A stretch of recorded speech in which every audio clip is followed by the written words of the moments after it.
Before everything changed, there was magic.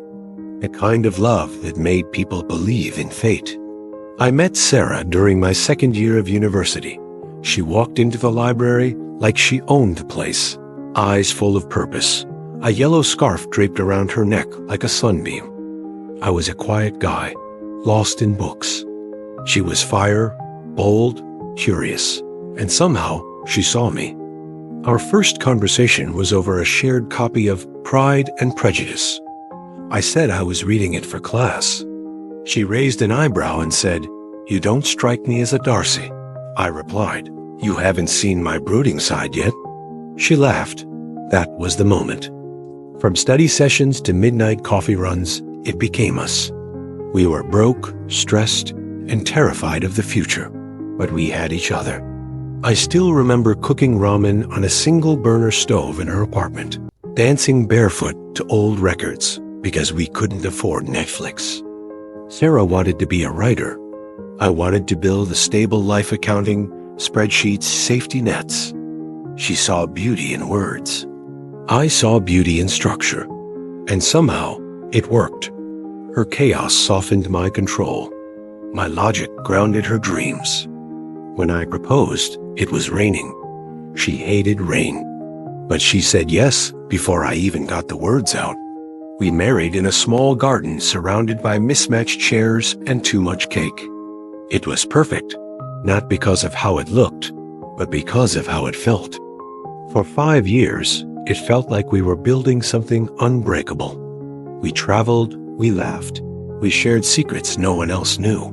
So you'll understand why the betrayal hit so hard. It wasn't just the cheating, it was the shattering of something sacred. Something I thought was real. I first noticed something was off on a quiet Tuesday night. We were watching an old movie, one of her favorites. But Sarah wasn't really there. She laughed at the wrong moments, barely touched her popcorn, and kept glancing at her phone.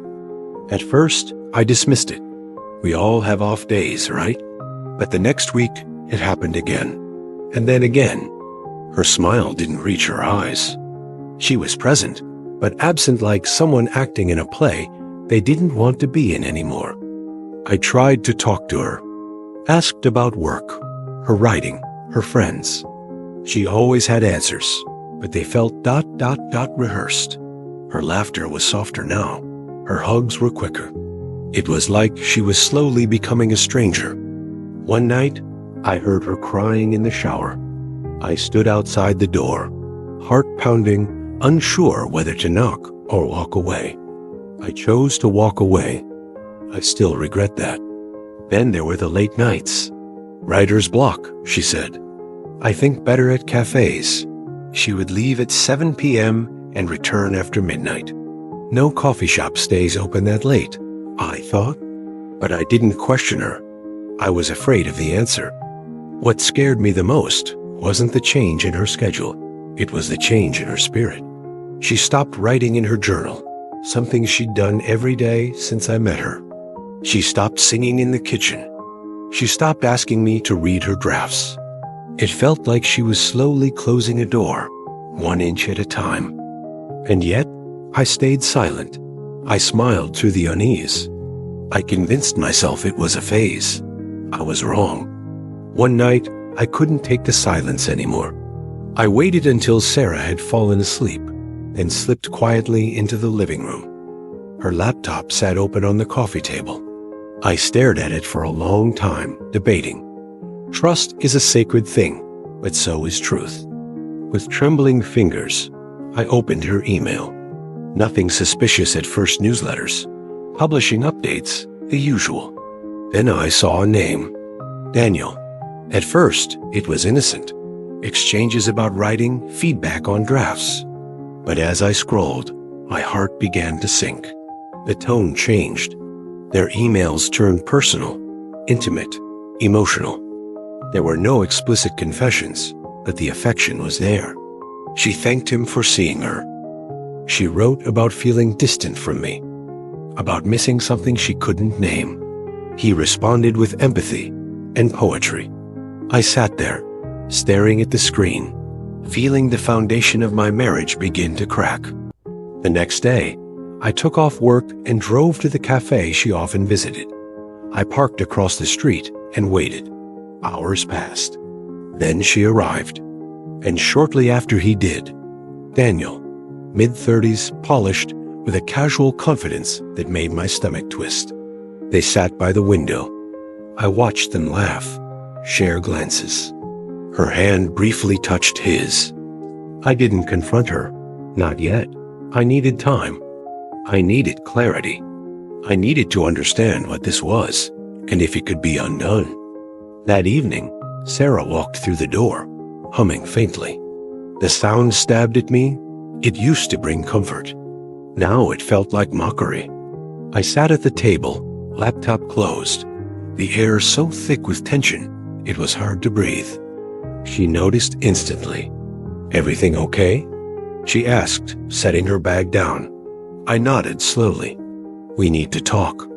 Those 4 words changed everything. At first, she denied it, her voice defensive, shaky. "Daniel is just a friend." But then I pulled out the printed emails. Her face crumbled. She didn't cry, not yet. Instead, she looked, relieved, like a burden had finally been lifted. "I never meant for it to become this," she said. "I was lonely. I felt invisible."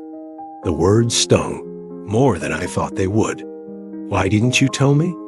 I asked, tears blurring my vision. "Because I didn't know how. I didn't want to hurt you. I didn't want to lose what we had."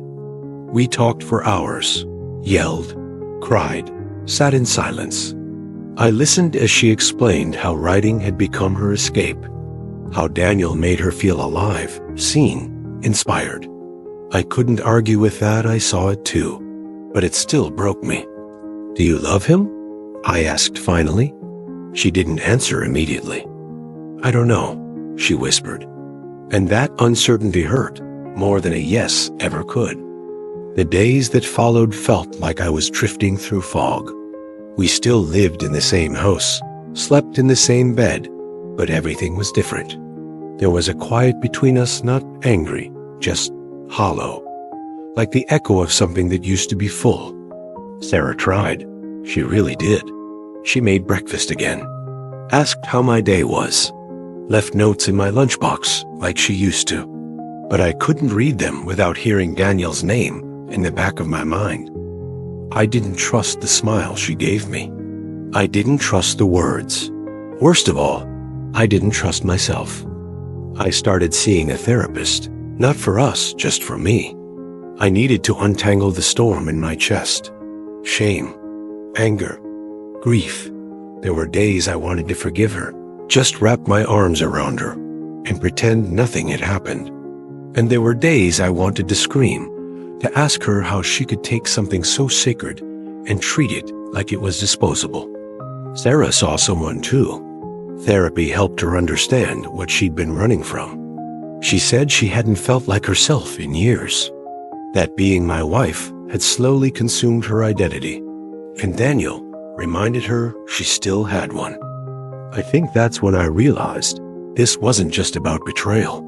It was about 2 people who'd grown in different directions, too quietly to notice until it was too late. One night, I asked her, "If you could go back, would you still marry me?" She looked at me for a long time.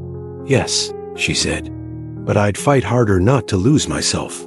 That answer felt honest. It also felt final. We didn't break up dramatically. There were no slammed doors or screaming matches. We packed boxes side by side. We cried when we sold the couch we bought on our honeymoon trip. She kissed my forehead before walking out the door for the last time, and I let her go. I still think about Sarah, not with bitterness, but with gratitude. She was my great love, the one who taught me that love isn't just about holding on, it's about knowing when to let go, about choosing truth over comfort, about understanding that sometimes the most loving thing you can do is say goodbye.